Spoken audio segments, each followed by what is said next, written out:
It's Friday, March 24th, 2023. Hello, welcome everyone to the MMA Eco Live podcast. So, if you are new, which probably you are, since this is the second episode, basically what I do here is go through kind of the weekend in Asian MMA, talk about any news I've been hearing down the grapevine, and then also give time for your questions. Last week, I only planned on the show being 30 minutes long, about 20 minutes of news and discussion, and then about 10 minutes of questions. But you all blew me away with all your questions. There was like 30 questions and went an extra 30 minutes. So that was awesome. If you don't know me, my name is Chris, and I work in the MMA media. I have my own page, MMA Ecosystem. You can follow that on Instagram, on Twitter, and of course here on YouTube. I also work for Tapology, managing the records for China and the American Pacific Northwest. And I also work for a management company called Yawara Sports, managing a couple Chinese fighters. So we'll see what kind of looking around for some other gigs right now. So we'll see where things go. I feel like every couple months there's kind of a little bit of a curveball, but what you can do to help me right now is if you're not subscribed, of course, subscribe to the channel, hit a thumbs up to show that you're enjoying the podcast. So, yeah, we will just shoot for about 30 minutes or so, but if it goes over, we'll just kind of play it by ear. So I'm going to be talking about the weekend in Asian MMA. That includes this weekend. That's JCK. That's One Fight Night 8. That is Pancrase and Deep. And then I'll talk about some more Road to UFC updates. I've been getting a lot more news this week. So then we'll go to questions after that. You can drop any questions as it goes on, as you think of them, and then I will get to those in a bit. So first up, just it's not a huge weekend in Asian MMA. Of course, right about now, we've got One Fight Night 8 starting up. Probably some of the prelims. I think all the MMA fights are on the main card. But of course, the standout fight is Itsuki Hirata versus Hamsohee. Hamsohee, probably like one of the best Korean fighters ever, but is still like having to work her way up and even fight unranked fighters like Hirata. Nothing against Hirata, but like Ham is just like she should have probably fought once and then fought for her title, in my opinion. Of course, her division, which is 115 pounds or atom weight for one championship, kind of in limbo with Angela Lee, probably taking some time off. So yeah, if Hum wins, she should definitely get a shot at the title. We'll see. I'll definitely be watching that fight closely. Who else we got on the card? We've got Alex Silva fighting Kato Yamakita. Yamakita is making his one debut. That should be interesting. Interesting to see how he fares. We've also got Oho Take versus Akbar Abdullayev. So those are the MMA fights. Of course, there's a lot more fights than that.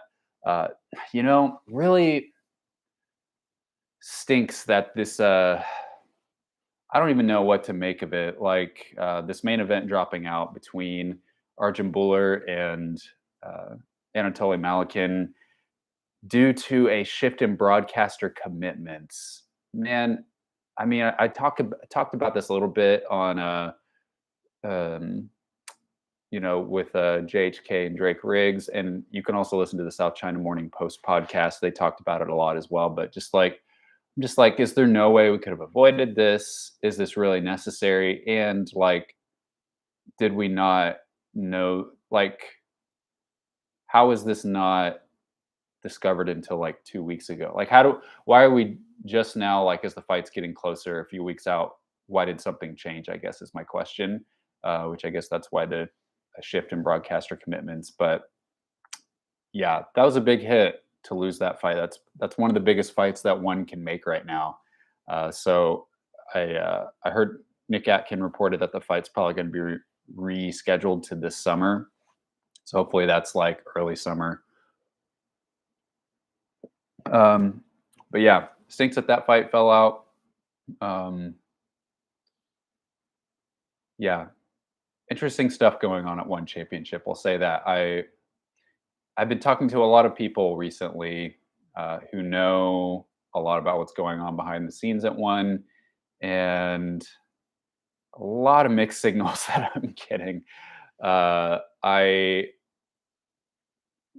Yeah, I had a phone call with a guy this week that he's an exec with another MMA promotion, and he told me some stuff going on that it's just. I hope that one makes. I'll say I hope that one makes. I hope that they can figure some things out. But some really odd stuff, and just this Arjun Bowler and Malakin fight is just kind of a little bit of that.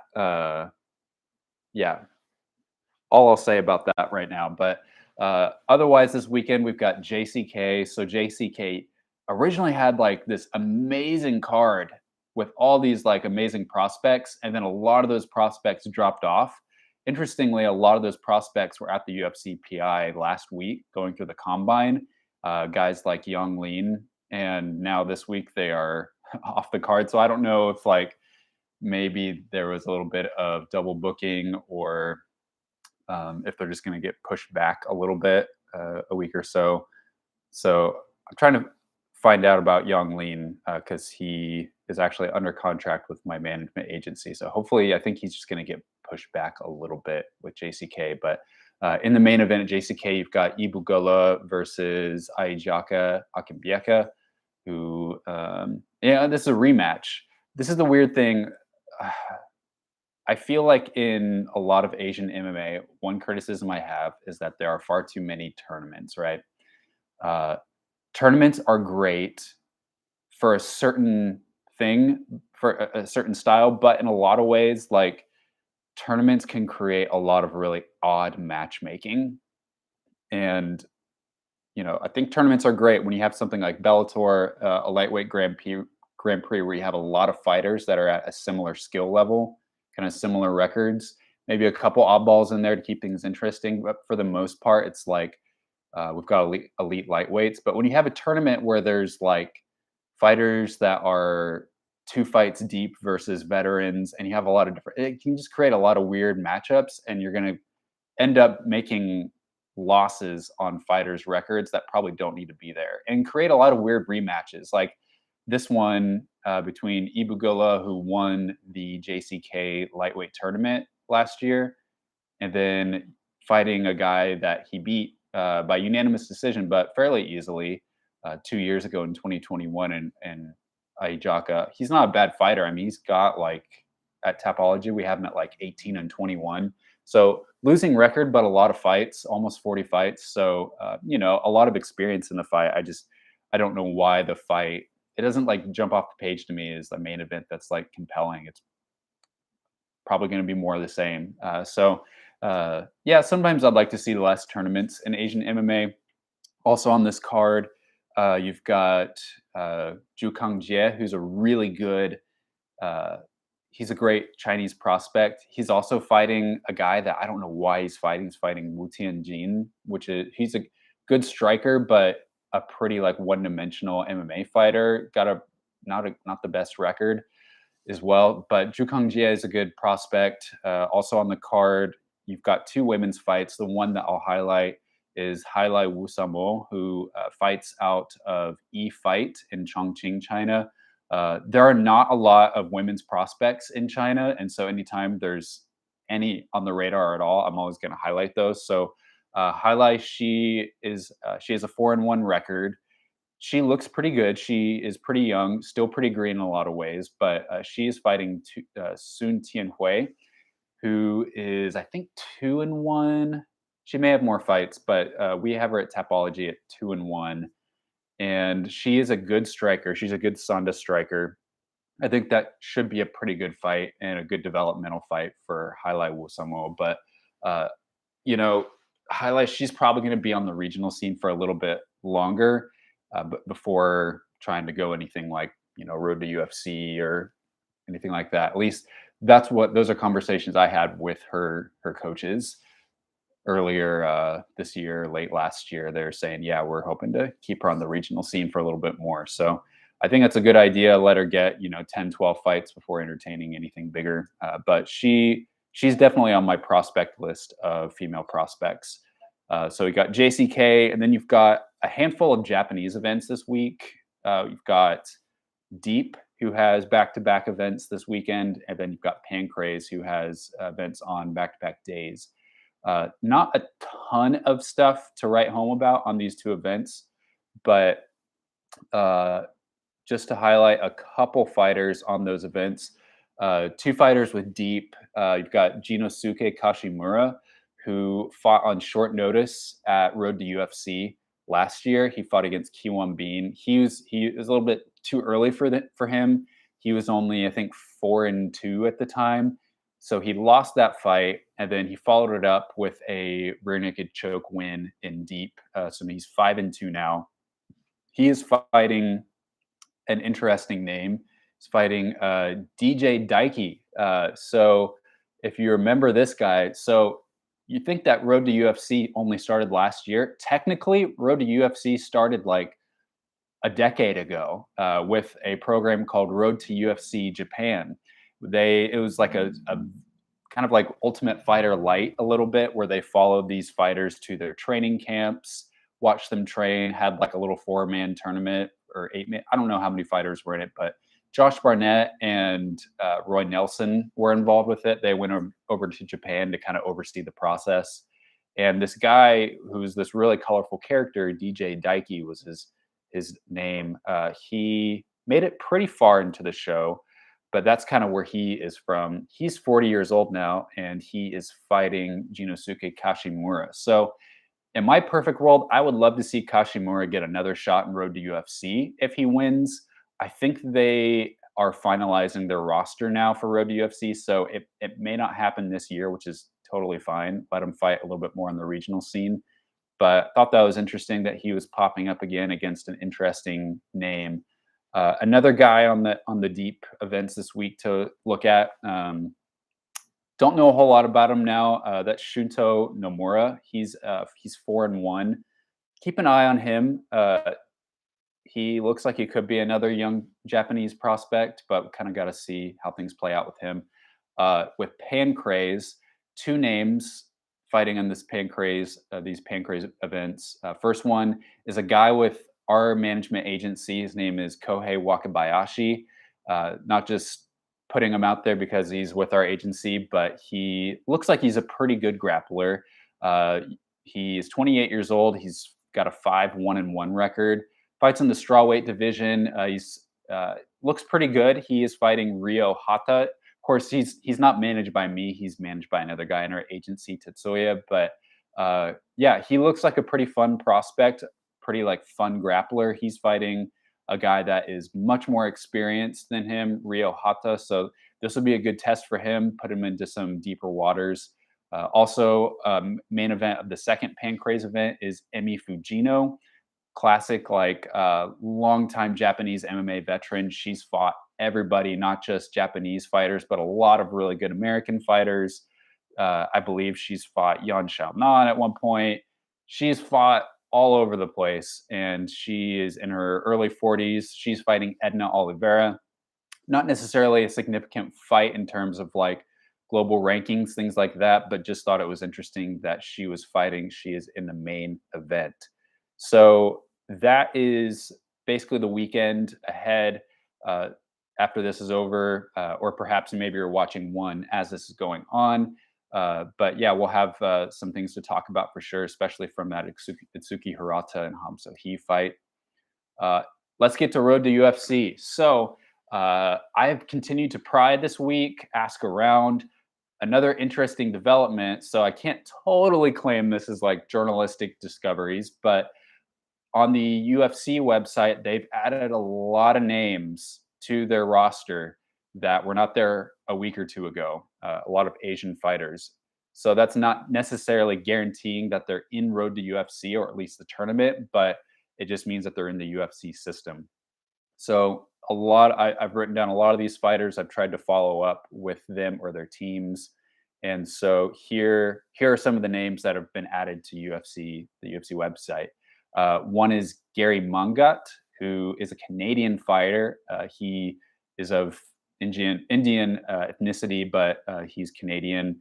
He has fought a lot for one championship and also Super Fight League. He's got a 12-3 record. So I think he's like 36 now. So he's a little bit past like when you would want to have him in Road to UFC, but he will most likely be on Road to UFC. I don't know if he's going to be in the tournament or actually in like a non-tournament fight. Personally, I would love to see him in a non-tournament fight and just kind of like fast track his path to the UFC, at least to give him that chance. So yeah, Gary is in. The thing is that Road to UFC has so many flyweights. Like that was the first roster that they totally filled up, and as far as I know, they've done all the matchmaking for that as well. Some of the other divisions they're still doing that, but that was like the first division that filled up. So uh, I'm not sure. I'd already heard of 8 names for the flyweight bracket, so I'm not sure how Gary fits into that.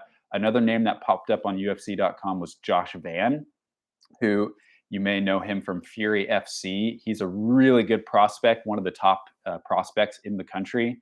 So he is Burmese, and he's been tearing through Fury FC. I'm not sure, again, if he is in Road to UFC. I reached out to his side of things. I haven't heard back, but he's been added to the UFC website. So whether that's for Contender Series, Road to UFC non-tournament, or the actual tournament, not sure, but he has popped up. Okay, so moving on to bantamweight, a handful of names that are on there. Some of them I've been able to, or at least one of them I've been able to confirm. An Indian guy named Rama Rudra Pratap Singh. Say that 4 times fast. He has been added, and I've confirmed that he is in the bantamweight bracket. So Rama, he's 11-1. He has fought in a lot of smaller Indian promotions. He's fought once for Brave as well. So again, he's got 11-1 record. Uh, I was surprised to see him on there, mainly because he hasn't really fought. His level of competition has not been that great. A lot of guys with no fights at the time. So yeah, let me just take a look at him on Tapology. Yeah, not the best competition. He fought in Brave in 2011 against Ali Guliev, and he lost that fight. That's his only pro loss. Ali Guliev was 10-0 at the time, so a pretty big step up. We'll see how he does, but yeah, I was able to confirm with his side that he is in the tournament. Um, yeah, interesting name. Shuya Kamikubo, who's a one championship veteran, was also added. Haven't been able to confirm that he's in the tournament yet. Another guy that I suspected would be in the tournament. Haven't heard back from his side, but Baragung Jiela Isa, who is a Chinese fighter, he is 12-3. He's one of my top Chinese prospects. I'll say that again if you missed that. Baragung Jiela Isa. So I believe he is it's either Mongolian or Kazakh. Someone's going to correct me on that. But yeah, he's fought in WLF. He's fought in Bulletfly FC, WKG. He was at the UFC PI Combine last week, ranked pretty high on that. So he's in their system. He's a top prospect in China right now. So he's going to be fighting at bantamweight. Featherweight. I saw that Li Kai Wen was added to the UFC website for the first time. So he's a very popular Chinese fighter. You'll know him from one championship, a lot of cool knockouts, really, really fun fighter. I knew that he was like pretty much in the UFC, going to be in the UFC. He was stuck in his one championship contract for a while, was trying to get out of it. Then they're like, okay, fight one more time, and then you're out. And then he was basically going to sign at the UFC right after that. Well, who did one championship match him up with? But Fabricio Andrade. And, you know, at the time Fabricio was still coming up, that was one of those fights where we are like, okay, yeah, this guy's pretty good. Uh, I did hear from Lee Kai Win that he tore his bicep in that fight. And, you know, he says that was part of the loss. Obviously, no excuses, still lost. But yeah, so that was a big bummer, probably like the worst thing that could have happened to him. Signing with the UFC was put on hold, but he has been training in the States. He is in Thailand, I believe, right now, training. But yeah, he is on the website. I'll let you guys know if I'm able to confirm that. I do have a relationship with his side of things. Another name that I saw on the UFC website that wasn't there a few weeks ago was Kuya Danda, who is a Japanese fighter. He's a deep veteran, 11-4 record. Hadn't really heard of him much. I think he's on like a 3-fight win streak. So uh, yeah, we'll see. I'll let you know if I'm able to confirm that. Here's a crazy name that I saw on UFC.com that I have no reason. Like, I'm sure he's probably in because he was supposed to be in Road to UFC last year, but a lot of drama. This is an Afghan fighter named Abdul Azim Badakshi. That was the one of the last names I expected to see because there's been some crazy, crazy drama happen with him in the last year. A lot of that I had actually covered from like a journalistic perspective for MMA Sucka last year. Uh, if you'll remember, uh, Azim was fighting for Matrix Fight Night, and there was this whole big ordeal where he won a fight uh, at Matrix Fight Night, or no, he wasn't fighting that night. It was another guy, one of his teammates. Forget the guy's name, but an Afghan fighter's teammate. There was this whole ordeal in the main event where like apparently the round went overtime. There was something wrong with the timekeeping, and the finish that his Afghan teammates was finished technically past the 5 minute mark. So it was a big ordeal. Tons of Afghan fighters or Afghan fans at the event basically started rioting, and apparently Azim, who was cage side, sucker punched another Indian fighter, Sirkant Sakar, and broke his jaw. Yeah, Sirkant left the arena. A mob of Afghan fans came chasing after him, tried to throw bricks at him. And it was just this crazy ordeal that was kind of instigated by Azim. And so, because of that, no more Afghan fighters can fight at Matrix Fight Night in India. This crazy thing. So, I was like kind of in the middle of that. I was talking to both sides. People were sending me videos, things like that, and I published an article for MMA Sucka on it. I didn't hear about this anywhere else in the MMA media, which is just crazy.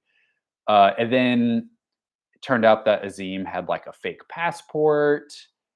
Things just got really weird and sketchy. There was like a warrant for his arrest. And then things kind of quieted down. I asked around, and no one seemed to really knew what happened. But I was like, yeah, we're probably not going to see Azim fighting anywhere anytime soon, unless it's in Russia somewhere. So I was really surprised to see his name come back up there. I have asked about it. Like, of course, people that I knew that knew him, of course, they like kind of severed their ties to him, and so they're kind of like, yeah, I don't know what's going on with that. So he's definitely a talented fighter. I'm not denying that. I'm just really surprised to see him on there. I would think the UFC knows about all that drama. So interesting name to see on there. People can change. There's, I don't know what's been going on with him, but we'll see.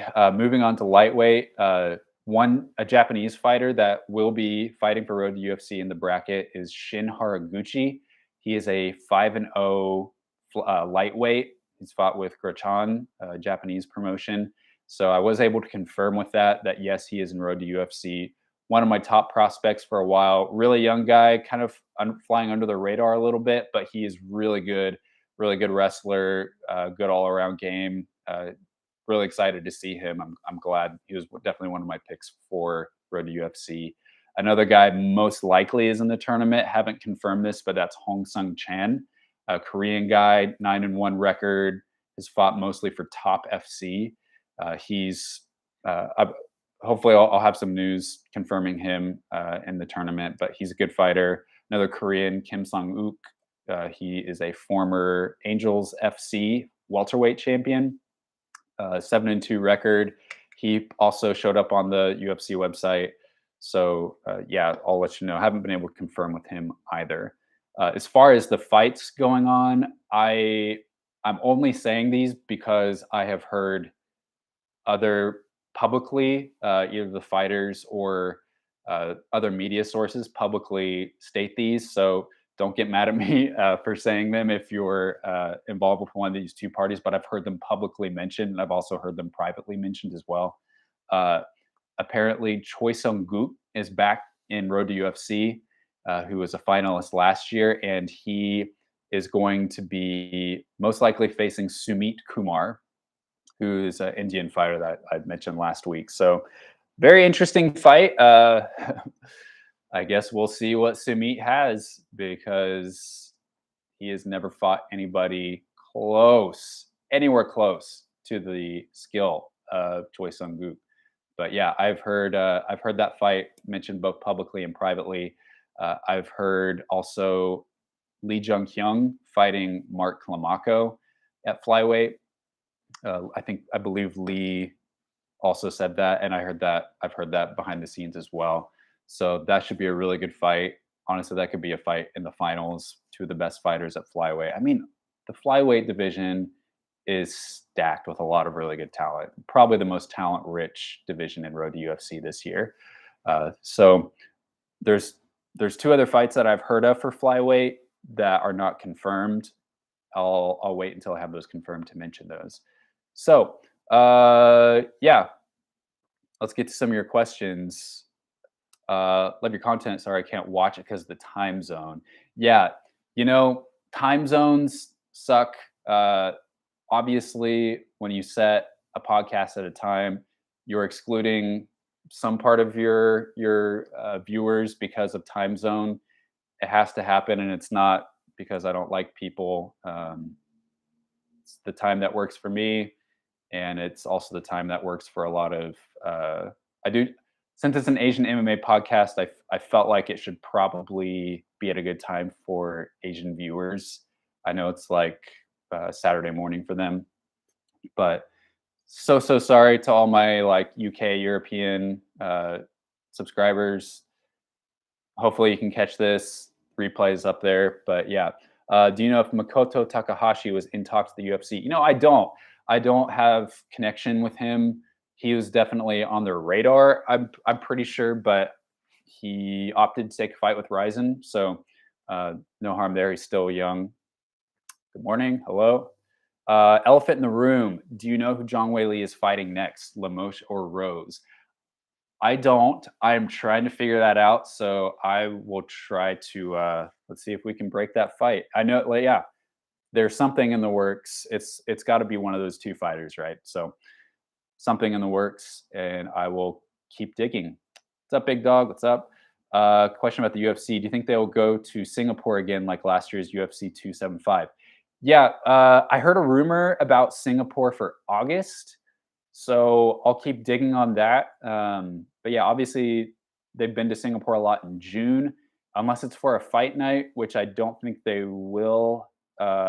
Their pay-per-view for June looks to be in Canada this year. So I've heard potentially August for Singapore. Speaking of one, what's your thoughts on one's hydration test? Oh boy, is it making the sport better or worse? So I will say this about one, in defense of one's hydration test, it probably does stave off some of or most of the most extreme weight cutting and the like really, really dangerous stuff. So yes, it is hard to cut an obscene amount of weight and still come in hydrated. Is it making the sport better or worse? So I would say it's probably making a little bit better in that sense. However, it is not stopping fighters from cutting weight by dehydration.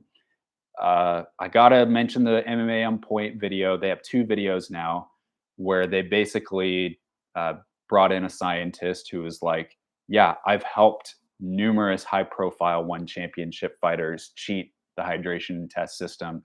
The biggest problem is that the hydration tests that they use were not designed for athletes cutting weight, and so there are ways to get around that hydration system."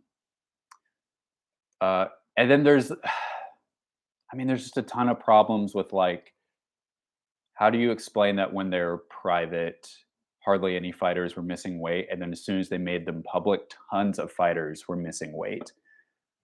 Uh, yeah, and then it's just so I don't know. I don't know that it's making the sport worse. I think the biggest problem that I have with their hydration test system is that they're claiming that it's this fix all to weight cutting and that they've solved weight cutting. That's more the claim that I have a problem with. I don't necessarily have a problem with them trying. And if they're preventing the most extreme cases of weight cutting, then that's good too, I guess. But look at it this way, you don't have to have a like perspective of it should go away or it's the ultimate fix all. The way I see it is that it's a step on the journey. I think one should keep working with it, but I think they need to bring in scientists like the ones that were on the MMA on Point video and just have them, help us to work out a better system. How can we help fighters to not cut weight or cut minimal amounts of weight? I don't think that like cutting minimal amounts of weight is necessarily a bad thing. You know, people's bodies all respond differently to weight cutting, but the claim that it's fixed weight cutting is just not true. Fighters do it, and I think the biggest problem is that here's another thing that it hurts is that uh, when fighters miss weight, they have to give up a portion of their percentage of their pay, even if it's just missing by a little bit. And I don't know if that's really fair because the thing is that the problems that one is if unless they change their system, fighters are going to continue to miss weight and or cheat the system because no one else uses this process. So when a fighter signs with one championship, no matter how experienced they are, they don't have experience with their weight and hydration system. So it may take them a couple fights or it's going to take a lot of practice to get things right with that. So they're more likely to miss weight and hydration. If there are a lot of other promotions that use that system, then I would be a little bit more warm to it. But the fact that it's this new thing that they've got to figure out and there's monetary consequences if they miss, I'm not really a huge fan of that. I almost wonder if like, I don't know, you miss by this small percentage on your first time, you get a pass, and then, after that, then you get fined. It's just like they don't have a chance to like truly practice this in a competition setting. Um, and then there's the fact that like they haven't uh, the hydration system has not been created for athletes. It's created for other purposes. So uh, for more, I would say watch MMA on Points video. They have 2 videos actually on hydration. So I know that's a pretty deep rabbit hole that I could keep talking about forever. But yeah, those are my brief thoughts. Not a terrible thing, but not a good thing.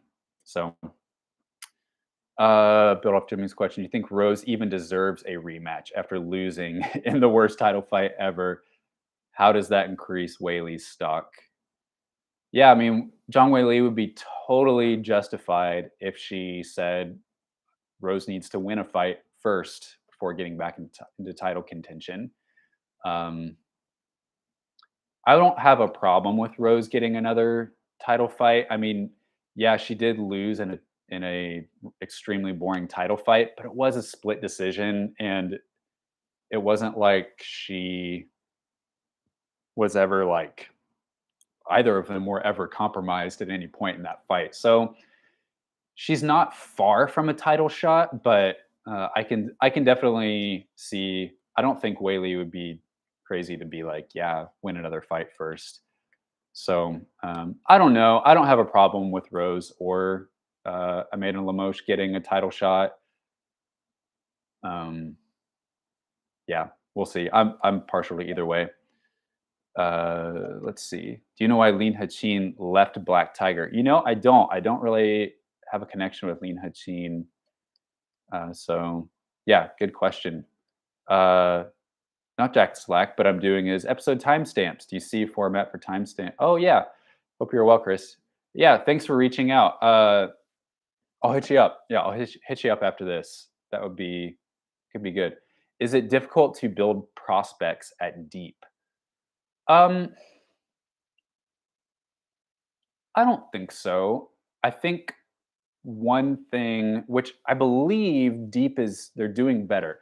One one criticism that I've had of Japanese MMA promotions, maybe outside of Ryzen, is just like it can be very insular to where they are creating these like great fighters and they're kind of carrying the banner for Japanese MMA in a lot of ways alongside like Shudo, Pancrase.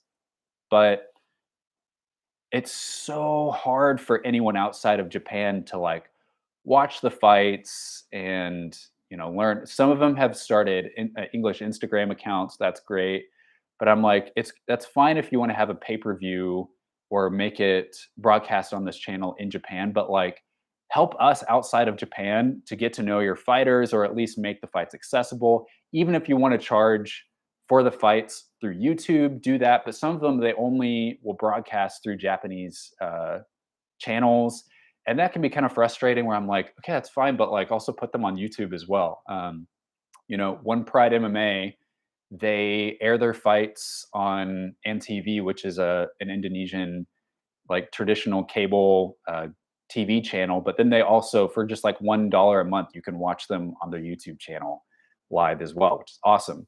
And I believe Deep started doing that as well, where they I think starting in May you can do that on their YouTube channel for I don't know maybe $14 a month. Don't quote me on that, but so that's great. It's great to see them like start to do that. But it's like if people outside of Japan can start to like watch their events and have access to the fighters, then you can start to build more of like you could start to build more hype. So I don't think it's necessarily hard for them to build prospects, but it is like sometimes the Japanese MMA community can be a little bit like insular, where it's hard for us to know who's coming up. So a little bit, yeah. I expect them on road to UFC, Shuya Kamikubo, Keisuke Sasu, Shohei Nose, Rin Nakai. Yeah. And speaking of the females for road to UFC, I haven't heard anything official on this, so this is just my opinion. But if you just had to ask me, I would guess we probably won't have any female tournaments this year. Probably some female non-tournament fights, but guys, I like for my management company, I tried to go out there and find female flyweights to sign, and even some strawweights to sign to our management company, just so we could get in the road to UFC. There's not enough out there, or the ones that are out there are signed to one or signed exclusively to other promotions, and or just not ready, or so hopefully Rin Nakai, hopefully she gets a non-tournament fight. She doesn't need to go through a tournament. Just give her one more fight and get her back in the UFC. So yeah. Uh, let's see. Alvin, hello. Will you be back on One Fight Companion? Alvin, thank you so much for reaching out. Alvin is the awesome moderator for the South China Morning Post live companion. I will not be tonight, but I will be in the future. I'm late. Who did I miss announced? Yeah, that took me a long time to announce all those. I'll just run through the names. These are the names that are added to the UFC website. I'll tell you who I confirmed afterwards, but so this is not a confirmation that they are in the tournament, but they have been added in the last few weeks to UFC.com. Gary Manga of India, Josh Van of Myanmar, Rama Rudra Pratap Singh of India, Shuya Kamikubo of Japan, Bargung Jala Isa of China, Abdul Abzim Badakshi, Afghanistan, Li Kai-wen, China, Koya Donda, Japan, Shin Haraguchi, Japan, Hong Sung Chan, Korea, Kim Song-uk, Korea. So I was able to confirm Gary Mongat, involvement in Road to UFC, not specifically the tournament, but I also confirmed Rama Pratap Singh in the tournament, Shin Haraguchi in the tournament. So those are the names. You think UFC will go back to Asia this summer? Yeah, hopefully Singapore, potentially August. Not confirmed, but that was just a rumor I heard a little while ago. Let's see. Oh, my chat jumped down. You think Zhang Wei Li training with the best coaches in the world at Bong Tao give her a massive advantage? Definitely helps. Yeah. They've got Josh Hinger there, amazing jiu-jitsu coach. They've got Andrew Wood, strength and conditioning. Yeah, they've got great coaches there. Zhang Wei Li also kind of has her own coaches that travel with her, and they know her backwards and frontwards. So that's a part of it too. But the environment at Bong Tao is great. Yeah, how am I supposed to spell these? Great point. I'll post these on my social media later, and you can see. But yeah, that's the thing. Even with like a lot of names that don't use English scripts, there's like multiple ways to spell them too. So for like Korean names, I've seen multiple spellings for the same name. Are you a fan of 4-ounce Muay Thai? Will you be covering it as well as Asian MMA? Am I a fan? If it's on, I like watching it. I mean, it's entertaining. It's just like a roller coaster ride every single time. So does it like please me watching it? Always. But it like personally from like a professional sense, am I covering it? Am I getting into the fighters? Am I not promoting them, but like covering them? I personally have made the choice to stick to MMA. And that's partially just like I want to stay focused and give more time to MMA fighters rather than other sports. Now, there are great MMA media sites like South China Morning Post, Beyond Kickboxing, that are covering more of the 4-ounce Muay Thai, kickboxing, all that stuff. Got nothing against those sports or those fighters. Great stuff. Just personally, I just kind of stay in my lane with MMA, but encourage all of you to enjoy all the 4-ounce Muay Thai fights that you can. Oh yeah, we got Abdul Azim. Abdul Azim was dating the boss's daughter. Yeah, he was dating. Oh, what's her name? I blanked. Yeah, he was dating the daughter of the owner of Matrix Fight Night. I can't believe I forgot her name, but yeah, no idea if they're still together. That's kind of out of my league there. The Chris Presnell of eating a large pretzel. Saw a story on the first fight between Zhang Weili and Meng Bo was an amateur fight since it was only 2 rounds. True. No, I've heard that was a pro fight, and a lot of fights in China are pro, but they are 2 rounds. And a lot of fights in Japan are that way too, right? They are like 2 5-minute rounds. So, yeah, I heard that was a pro fight. Shin Haraguchi, yeah, exciting name. Weird that UFC hasn't gotten Park Jae-hyun. Yeah, that was a name that I just kind of assumed would be in road to UFC. He is signed with Iridium Management, I believe, and so kind of when you see those guys get signed to the big management agencies, it's just kind of like a given that we're going to see them later in road to UFC. You know, it was like that with Ray Taruya, but yeah. So we'll see. I don't know if something came up, if they're just going to try and do something else, like put them on Contender Series. We'll see. How long till a male Chinese UFC champion? Great question. I would think that Song Yadong will at least fight for a title in the next like 3-4 years, would be my guess. I don't know yet if he will win it because this is bantamweight for the men's division that we're talking about, arguably the most stacked division in all of MMA. So, he fought Corey Sandhagen. He lost that last September. So now he is fighting Ricky Simone next. If he gets past Ricky, he's probably going to get to fight another guy of kind of that Corey Sandhagen caliber, and we'll get to see him re-enter the top tier of the division. So we'll see. But yeah, I mean, he's training at Team Alpha Male. He's got a lot of potential. I've always been really high on him. So I would think he'll probably be the first to fight for a title. Other than that, we'll see. Sumudarji could fight for a title, potentially. Yeah, we'll see.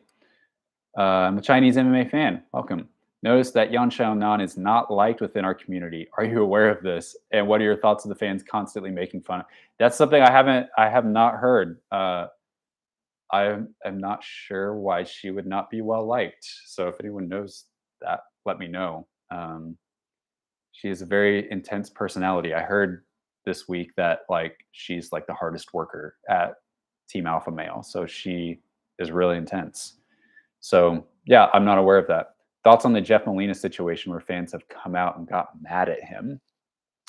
The only thing I'm aware of with Jeff Molina that has been kind of like crazy and dramatic is, of course, that he was flagged for that investigation, which we don't know anything about that yet, except that he was suspended. And then there was that thing last week where he came out as bisexual, and I don't know why you would be mad at him for that.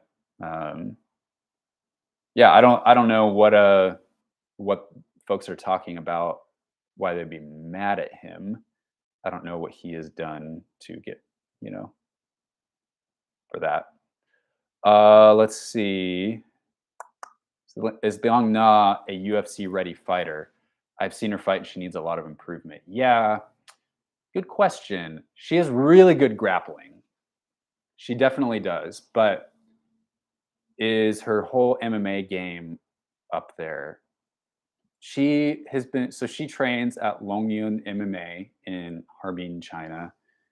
And, which is a good gym, but I kind of would love for her to get out a little bit and just get some different looks. We'll see. Yeah, she was supposed to fight Brogan Walker tomorrow at UFC San Antonio, but got injured. And she totally stays out of the limelight, doesn't really use social media. Every time I've reached out to her, I don't hear anything back.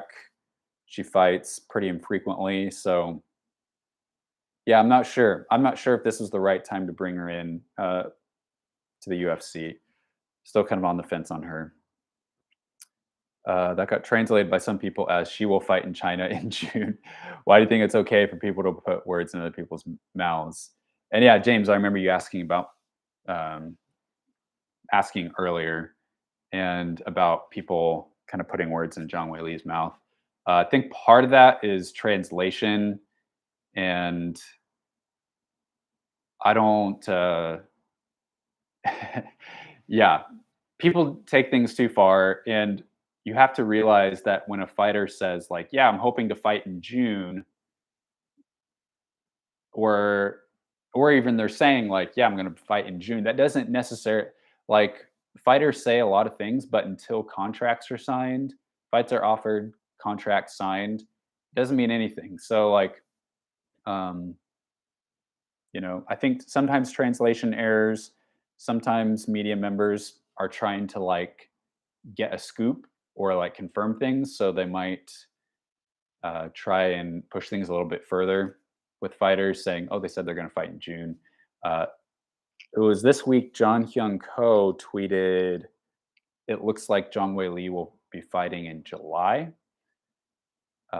Again, I don't know that any contracts have been signed with Zhang Weili. I've been poking around a little bit, but we'll see about her. Thoughts on Rod Tang pulling out of fights? I've seen his US seminar schedule. Seems like he's not really training anymore. Yeah, it's interesting. I don't know a ton about Rod Tang. I don't know if I'm really the person to be able to comment on that. I know like he's had some weight misses. He got injured. Um, I am probably not the person to be able to comment on like, is he focused? Is he how's his training? Things like that. And so I will I'll stay away from speculating on him. But yeah, he has had a lot of things kind of fall out with fights recently that is interesting. Uh, what do you think of the reaction of the media getting mad at Whaley for saying win a fight first, but when Carlos Barza says Whaley doesn't deserve a shot, the media defends her? Bigotry, maybe. Yeah, I'm not so sure about that. When you say the media is getting mad, the media is a very broad that's a very broad group that you're including, and I don't know that a lot of the media really cares.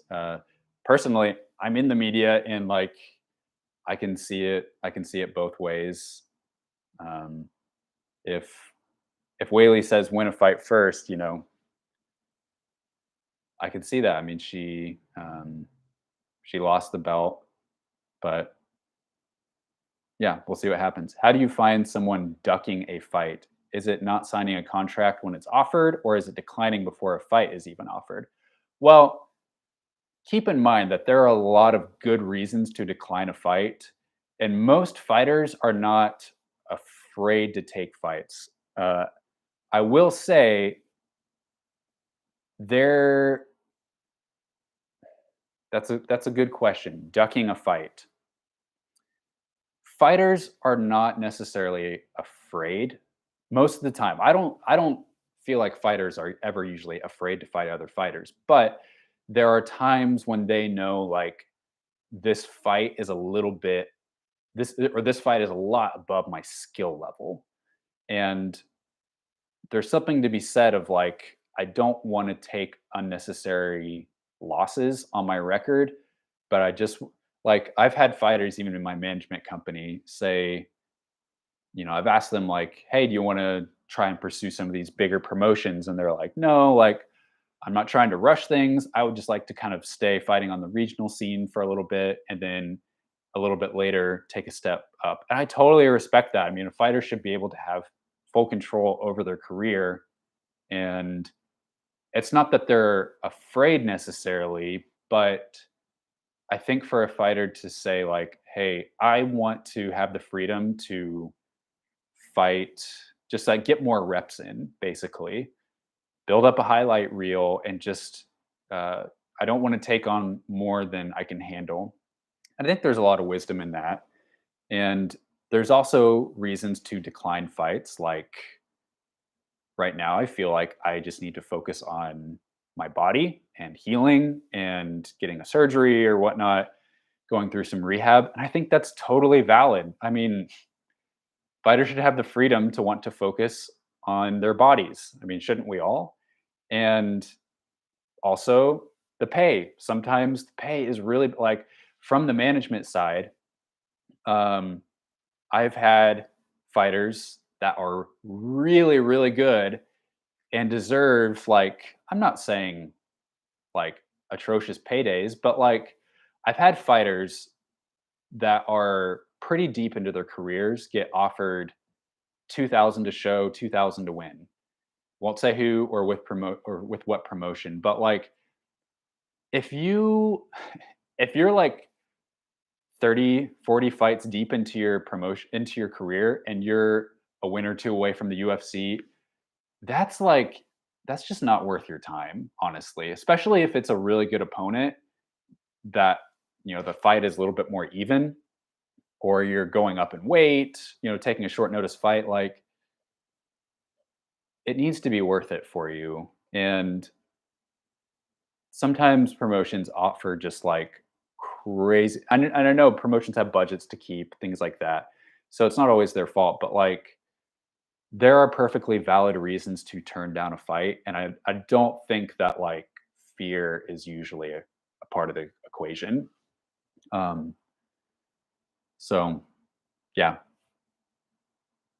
Let's see. When do you think UFC will head to Shanghai again? Will UFC have Whaley headline that card, or are they looking to put her on a big showcase pay per view with big names? So, with that, Road to UFC will most likely be landing at the UFC Performance Institute in Shanghai, end of May. So I haven't heard that confirmed. I don't know what that'll look like since I've never done an event there before. I don't know if that'll be something where fans can attend. I don't. I'll hopefully find out more about that. But they will technically have an event in Shanghai.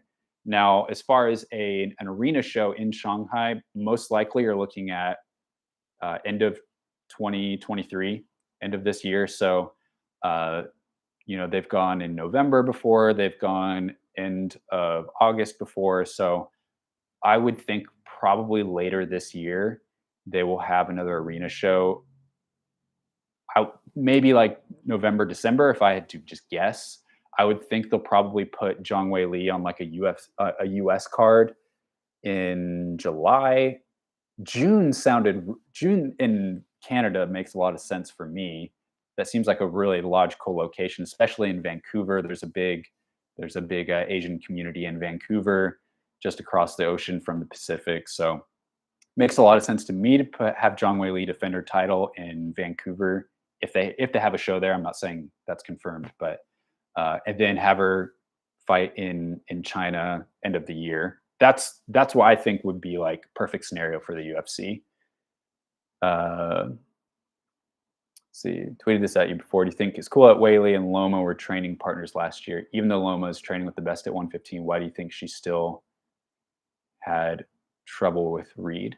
Well, I mean, like Loma, yeah, I've gotten to watch Loma fight a lot live. Actually, I was there for her MMA debut in Kansas City, so I've really had like a close eye on her development. You got to realize like she's still like what? How many fights does Loma have? I mean, she's an amazing Muay Thai fighter, but it takes a long freaking time to round out your MMA game.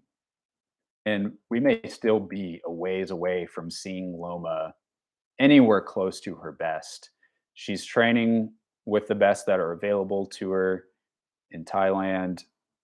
Yeah, I mean, she struggled a little bit against Elise Reed, but she did submit her at the end of round two. And Elise Reed is not a bad grappler. So, yeah, I mean, she only had 4 pro MMA fights before signing with the UFC. That's like the lowest possible end, unless you're someone like CM Punk. That's like the lowest possible end that the UFC will bring you in is around 4 fights. So yeah, and then since then, like she's pretty much been fighting really like she's fought Angel Hill, she's fought Jin Fry, Lupita Godinez. Like she's fought really good fighters. So yeah, just keep giving her time. She's going to keep developing. She's slowly getting better. She's still filling. She started her career at atom weight, so she's still filling out her frame. But she's getting there. Getting just a little bit better with each fight. But right now her record is 8-3, so 11 pro MMA fights, and she is 27 years old. So yeah, we'll I always look forward to watching Loma fight. It's truly an honor to listen to your well-informed takes on the sport and shining light on Asian MMA. Wish the competitors a good performance and good health. Thank you, Alvin. Alvin, you are the freaking best. Good member this year too. Nadia Kasim, the daughter. I don't think so. I don't know about that. Speaking of promoting MMA, who do you believe is the A side between Rose and Whaley in 21 at the UFC 261 card? Luke Thomas kept saying it was Rose pre-fight, even though it was Whaley holding the belt. I mean, the literal A side would have been Whaley because she was the champ. So, she walks out second. But in terms of like at that time raw popularity, that would have been Rose, right? Like, I mean, Whaley is way more popular now. Like she's really popular, but let's just look like at least now, like Rose has 2.4 million followers. So she's really, really popular fighter. So uh, I don't know who's like more popular now, but like it wouldn't surprise me if Rose was more popular back then. What makes someone the A side in general? Great question. Uh, Generally, it's whoever walks out second. Sometimes you can tell by who gets paid more, but like that's just kind of a cliche in MMA, you know, or combat sports, the A side, the B side. Parlay off Olivia's question, you think if Yan Xiaonan and Wei Li were to fight, who do you think the Chinese fans would root for? Oh, definitely Wei Li. I think Wei Li is way more popular in China than Yan Xiaonan. New to MMA, but personally, wise, Yan Xiaonan is very abrasive and no charisma. Now contrast that with Zhang Wei Li, who's very funny. How much of it has to do with personality? I think it does. I mean, some fighters build a fan base because of their intensity. Other fighter and kind of that stoic demeanor, like Yan Xiaonan does.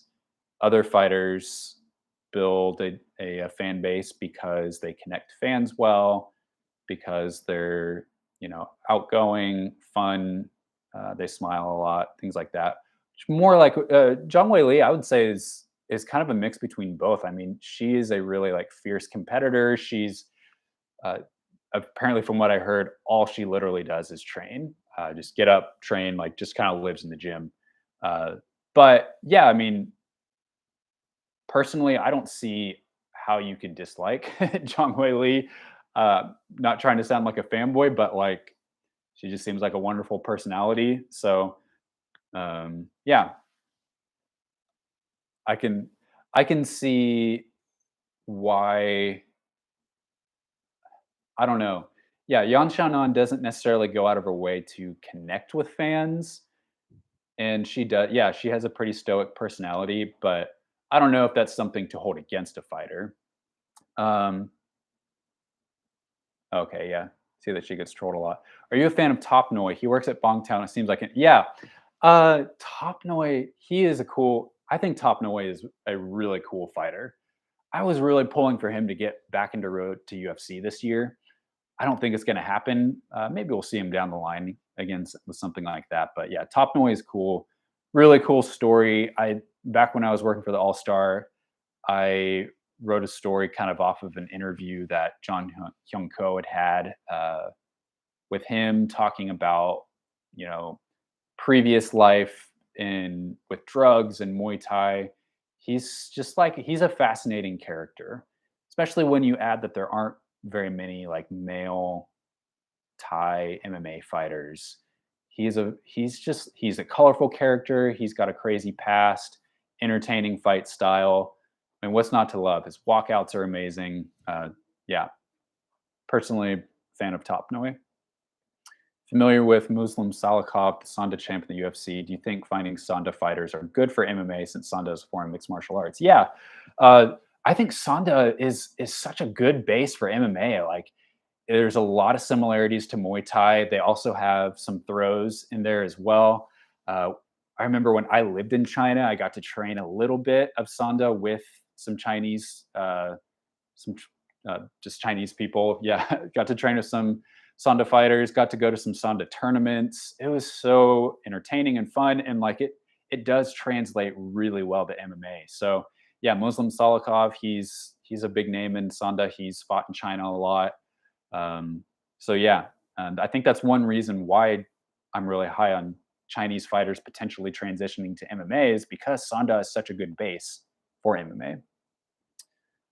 Any idea what Liu Pingwan is up to nowadays? Uh, I don't know that he's officially retired, but I don't interact with him. But as far as I know, he is I think running a gym in Chengdu, and yeah, just kind of hanging out there. Um, I haven't heard much about him, but as far as I know, he's helping with the gym in Chengdu. Let's see, just a few more minutes here. What makes a fighter hard worker in MMA? Some say it's building a win streak and not looking to take bigger names. Some say it is the work ethic in the gym. How do you yourself define it? Yeah, I mean that's a pretty broad. I I would tend to say it's probably more of your lifestyle than what you can do in the cage. The lifestyle that you have will manifest itself in the cage. Um, being a hard worker, because there are guys like, okay, so take for example, this guy, this Indian guy in the Road to UFC flyweight tournament this year, Sumit Kumar. Sumit seems to be a really incredible athlete. Looks like he works really hard. He's trained in a lot of big gyms like AKA, Team Alpha Male. He just looks he like if he were to really apply himself against high quality opponents, I think that he could do really well. It's not like he doesn't have the talent. For him, he just hasn't what he has shown in the cage while he is technically undefeated. I'm just like, dude, like, I mean, he's fought in some fixed fights or fights where like the name of the opponent is not their real name in real life. And so he's kind of just fighting like dummy opponents just to get wins on his record. Uh, that's why I was so confused why the UFC chose him for Road to UFC. But he has a lot of talent. Like you see him like throwing guys through the air. I see some of his workout videos. It looks like he really works hard. So I'm not necessarily hoping that he fails, but like we a hard worker is not. It's not even just like a physicality kind of thing. Like I think being a hard worker is just like finding pushing yourself to like a place where you can grow consistently, and everyone kind of has to define that for themselves. But yeah, I would say that's a little bit more in the gym. What's your opinion on UFC putting on not well put together cards like the one this week?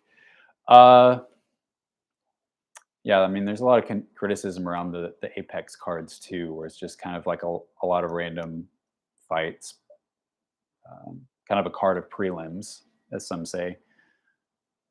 I mean, it makes sense from like a business perspective for the UFC because it means that they can stack their pay-per-view events. In theory, it doesn't always work out this way, but in theory, I mean, if you have a couple Apex shows, one or two a month, put your and I don't mean this disrespectfully, but like put your bottom end of your talent on those cards, and then put your higher end of talent on the pay-per-views and on the live cards.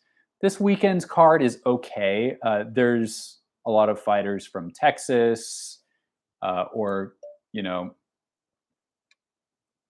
yeah, kind of like Texas, Southwest Mexico. There's a lot of those kind of fighters, so it's a little bit more of a regionally built card, but it's okay. I mean, in some fights you have to realize are there for the entertainment, not necessarily for the divisional standings. So that's why you see them put a lot of like heavyweight fights on the main card because they're expecting that there could be a knockout, just kind of like give people what they want. That's why you had like a UFC 284. You had Justin Taffa against Parker Porter on the pay-per-view main card because yeah, Justin Taffa, it was, kind of playing to the home fans, but also like high probability of a knockout. They feel like people are getting their bang for their buck. That's not what everyone wants, but like and obviously those heavyweight fights don't always end up being entertaining, but you do see that a lot of times on a main card of a fight night, just a random unranked heavyweight fight. So I want to put out a video at some point about how the UFC builds cards because the more I've like looked over and just like stared a hole through some of these UFC fight cards, I start to see some of the logic of why they place certain fights where they do. Sometimes it is not the UFC is not trying to just rank the fights from like highest rank to lowest rank engaged, from the top of the card to the prelims. That's not what they're out there to do. They are there to get you engaged from the beginning to the end as long as possible. So they want you watching from the first prelim to the end.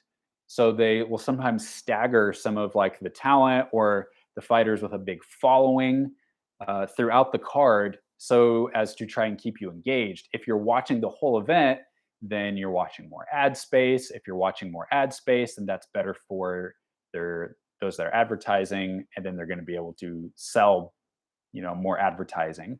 So there is some kind of subversive strategy that's not always visible to like us as the fans when we're like, why is this fight on the prelims? Why is this on this card? Uh, they do think things through, and they do so from a business standpoint. It's not always about just like, let's put together the best main card that we can.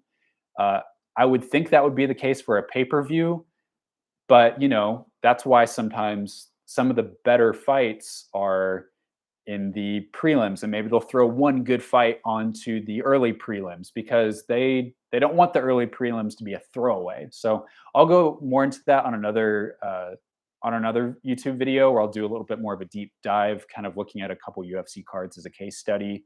And also once I can kind of look at a couple, compare some things, but that's something really interesting I haven't really seen a lot of people go into. All right. Questions from Olivia will be the last ones for today. Not that there's any more coming in, but really appreciate your questions. It always just like blows me away how often you guys, or how many questions are. It's awesome. How important is it for MMA fighters to reach out to fans? I also saw this on Weibo, but Weili actually went to one of her fans' house and baked something. I also know the Xiaopeng fan page is a friend of Weili personally. Like after 268 and 275, she hung out at Weili's hotel room. Can that help build a fan base? Absolutely.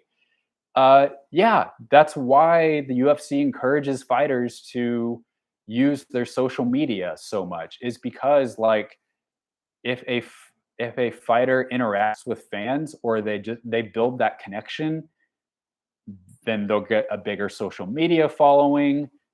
More fans will show up to their fights, and that works out well for the UFC from a business end. That works out well for a fighter trying to get sponsorships.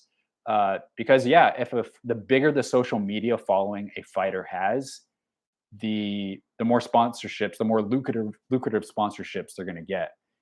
Doesn't matter how cool you are, how great you are, good of a fighter you are. If you only have 100 followers, you're not going to get a whole lot of sponsorships because you're only advertising to 100 people. So even with like social media algorithms, like if you interact with fans, if you leave comments, that kind of things, that just triggers the algorithm, and that's going to boost your posts higher up, which will also get you more followers, more fans, all of that. So at the same time though, I will say like fighters are not paid to interact with fans, right?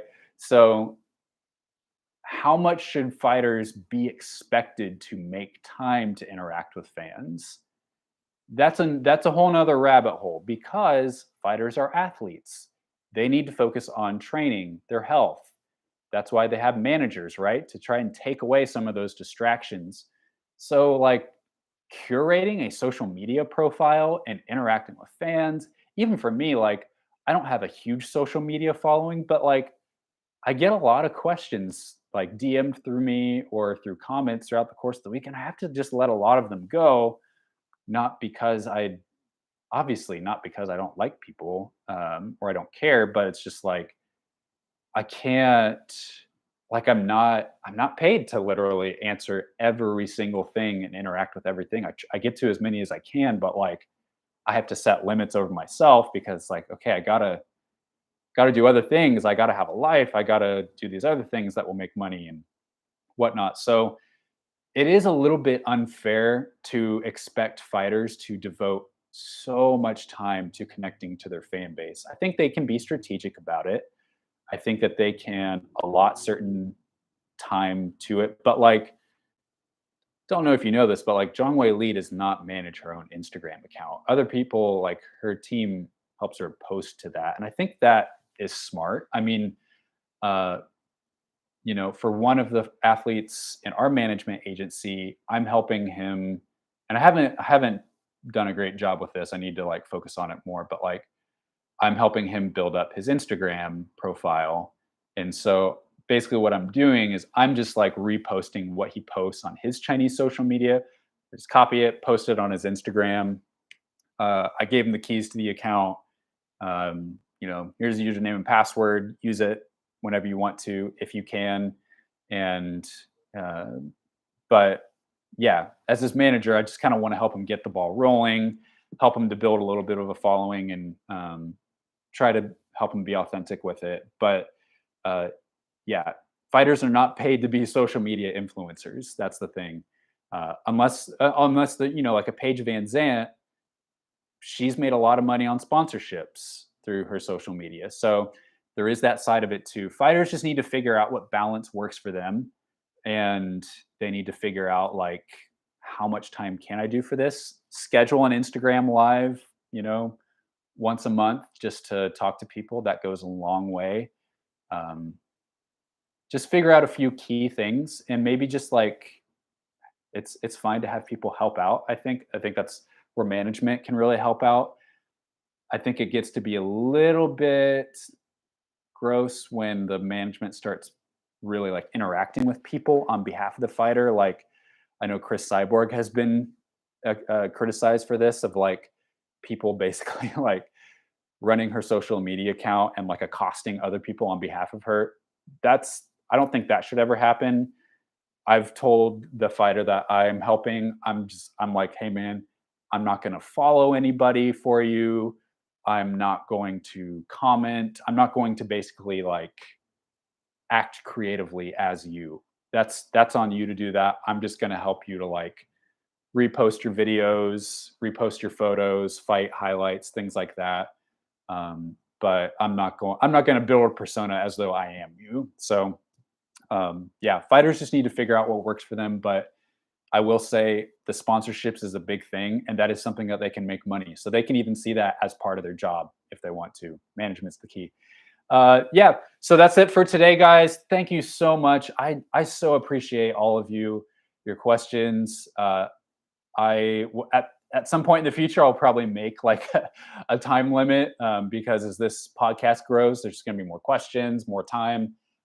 But you know, hardly anything I'd rather do on a Friday evening than answer your questions. If you haven't, follow the page. We're just getting started here. Appreciate you guys so much. Let's hop over to One Fight Night 8 and check out some of these fights, and have a great evening.